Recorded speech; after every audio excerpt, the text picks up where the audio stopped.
Welcome to P3, I'm Randall Mark. This is the show that explores the fascinating people, places, and perspectives that make up our world. On today's show, we take you halfway around the world to one of the largest archaeological digs in the Middle East. This is P3.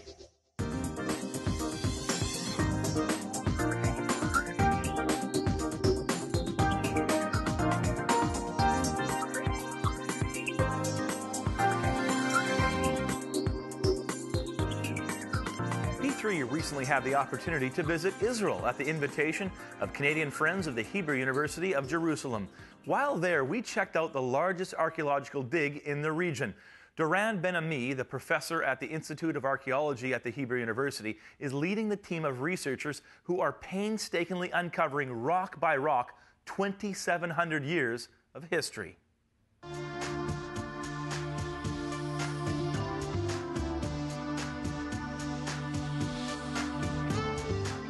Doctor, we are on the City of David. There's people that live here, but we're standing on a parking lot. Underneath this parking lot, 2 years ago or so, you discovered something amazing. What did you find? Well, once we took the asphalt in the parking lot and started the excavation, some large and major structures started to show up. We have a sequence of different strata, starting from the early Arab period all the way down to Iron Age. So this is a massive, this is the largest archaeological dig in Jerusalem. Today, yes. Today in Jerusalem, this is the largest. And we are blessed to excavate here. We got the opportunity to expose over a large area some of the remains of ancient Jerusalem. I'm pretty excited. Can you take me in? Yeah, let's go inside.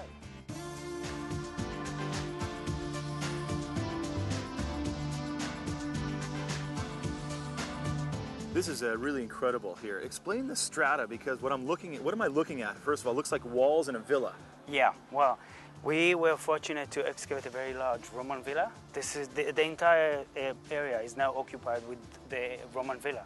But the Roman villa in time was replaced by another structure, the structure just behind you. Mm-hmm. Whatever lies on top is later than the remains below it. Oh, so you're talking about layers here? Yeah.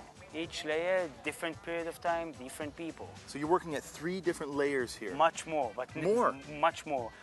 Just a brief explanation. Yeah. The upper remains belong to the Byzantine period.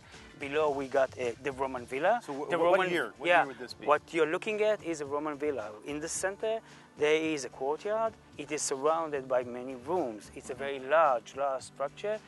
The amazing thing here is not only the structure itself, but this is the first time ever that we archaeologists have the opportunity to see how a Roman villa in Jerusalem looks like. Oh. And second, this is the first time that in the city of David, remains dated to the Roman city were exposed. So far, wherever you open maps of Jerusalem in the Roman period and you look at the city of David, it's empty.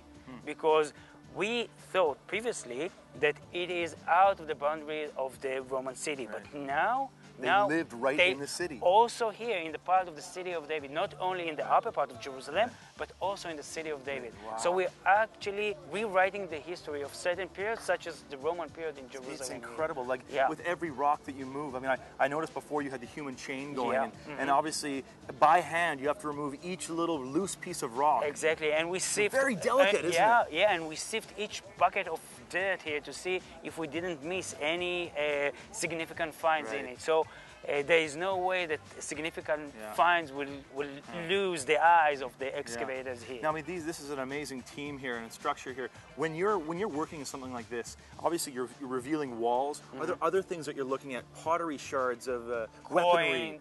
Did you find any of that kind of stuff? Many coins. We found a golden hoard inside this structure. A hoard of gold. 264 golden coins. Yeah. Does it get better than that? No, sir. No, That's sir. incredible. It was an amazing find. And other than this, you deal with everyday finds. Yeah. You can see the people behind the finds, walls, because behind each one of these stones there are 2 hands. Somebody had to put the stone on the wall. So you can actually almost see the people here. Then you collect the remains, the pottery shed, part of the vessel, also some bone artifacts. So you found bone artifacts in here? Yeah, metal artifacts and also stone artifacts. Everything together is part of what we call a material culture that belongs to a certain period. You collect everything and then you sit and you start to analyze and to tell the story of the people who are not here anymore, to tell their own story. So you are serving as a mouth to these people who are not here That's anymore. incredible. But what amazes to me is that this was covered with dirt and layers and layers and not layers. Not only that, on top of the dirt, another occupation layer. So new buildings. hundreds of years after that, people lived, another house. And they didn't care, and sometimes they didn't know that below there are the remains of different or earlier periods. 2,000-year-old.